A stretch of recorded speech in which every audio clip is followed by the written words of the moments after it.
Hey girls, it's MaeBunneh, and today is going to be a just chatting video. I tried to make this video once already. Actually twice. The first time I did it, I did nothing but cry, and that was... Excuse me, why do I have to burp every time I make a video? Like, I don't understand this. But the very first time I tried to do it, I was just teary and I cried like half the video, so I was like, I'm not gonna post that. Then I just recorded this video and my headset decided to cut off halfway through, so half the video has no audio. So here we go on round 3. Let's try this.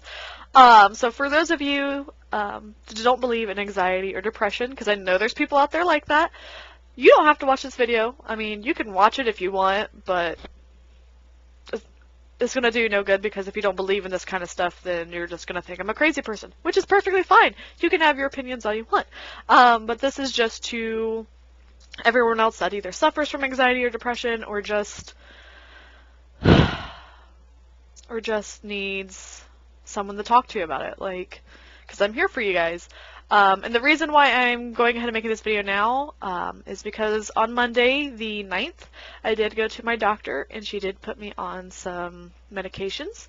Unfortunately, those medications have been making me extremely tired, like to the point where it feels like I haven't slept in weeks.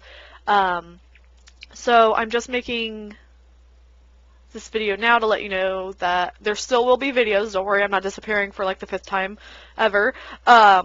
But I will probably be pre-recording some videos. So if you see me in the same outfits or the same makeup or whatever, it's probably because I'm pre-recording some of them. Only because my medication's very hit and miss. So some days I feel like a zombie to where I can't do anything. And then other days I feel tired, but not to that extent. I can still do things. I can still function. So I'm going to start pre-recording some things.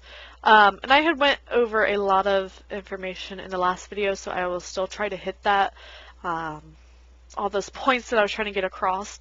But for those of you who don't know about anxiety and depression, I'm just going to explain to you guys like how it had affected me.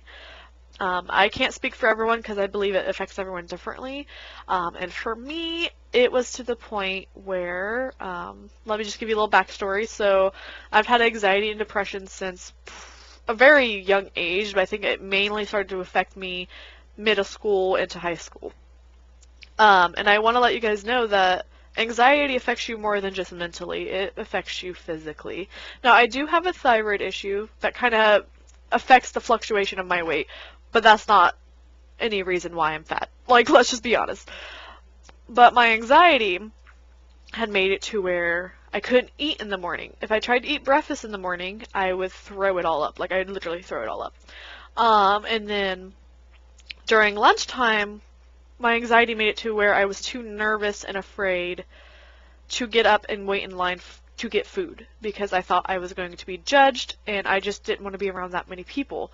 So I wouldn't eat. I literally wouldn't eat all day until I got home, and then of course I would shove my body full of not so healthy food. Now that choice obviously was my own, you know. I could have ate healthy, but I didn't. When you have anxiety and depression, you just kind of don't give a shit about yourself anymore. You're just like, it doesn't matter, like, I'm crap. That's kind of how you feel, like, all the time. So I would basically starve myself and then shove it full of food. And if, you know, anyone has done the research before with weight loss, you can't do that. One, that affects your metabolism. So my metabolism got shot completely. And then when I'm starving myself and then shoving it full of food, my body is taking what it needs, but then storing everything else as fat, because it's not sure when it's ever going to get food again. And that's what I did to my body for the last, what, 11 years, let's say. We'll say 11. I'm not that good at the math part, but we'll say 11. So for 11 years, I've basically starved myself and then had my body store the rest as fat. And then there's been times, especially the last few months, where I just haven't been hungry. Like, I just haven't been eating. And I know that sounds weird. You guys are thinking, you know, you're fat. How do you not eat and be fat? Like, it's a thing. Like I said, it stores it as fat because it is never going to get food again. And now obviously I'm not eating healthy, so everything that I'm eating is already high in fat. So then it's storing on top of that, and just a bunch of nonsense stuff that doesn't need to be there. But yeah, so I have mentally and physically destroyed my body. And I feel a little more comfortable talking about this, and I'm not as teary-eyed about this because I think the medication actually is helping. So I'm a little more okay with being a little bit open about it. But I was having like panic attacks at home. No, just me at my house, and I would have panic attacks. I would hide from people when they would come over to visit.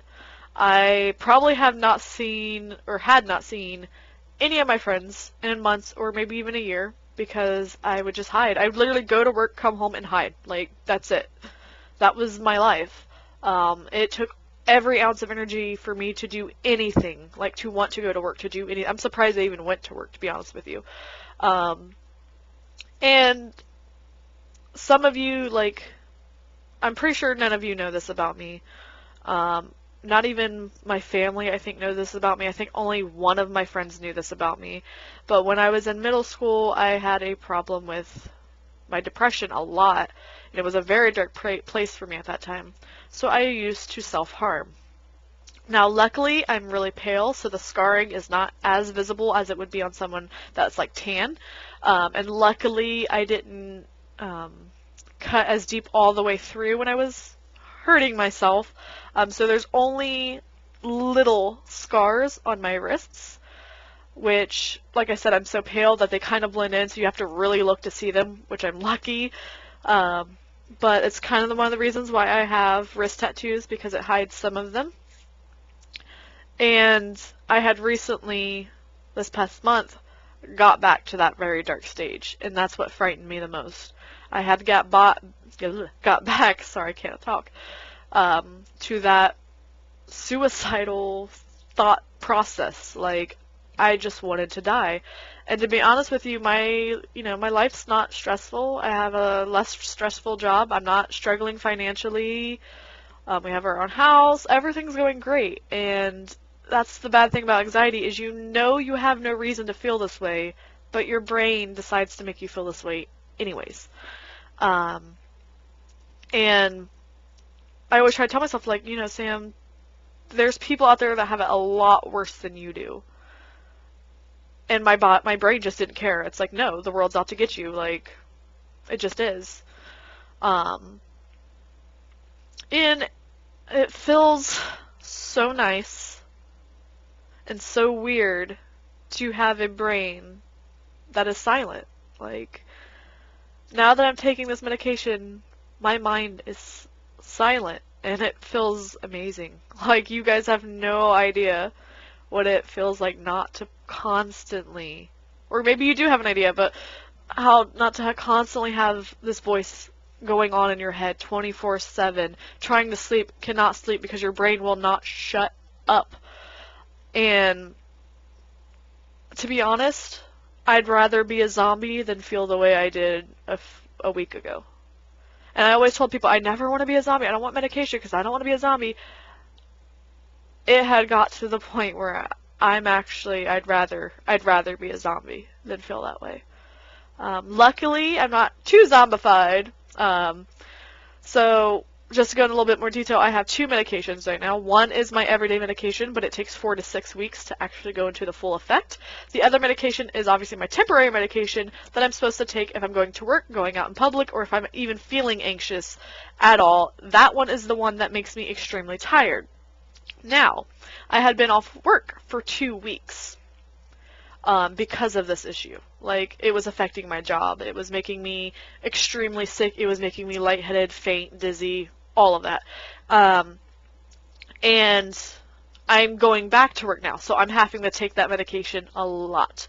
And that's why I haven't been posting as I was like every single day or every other day, because it's very visible. I literally stare off into the distance and just daydream. Like, I'm out there.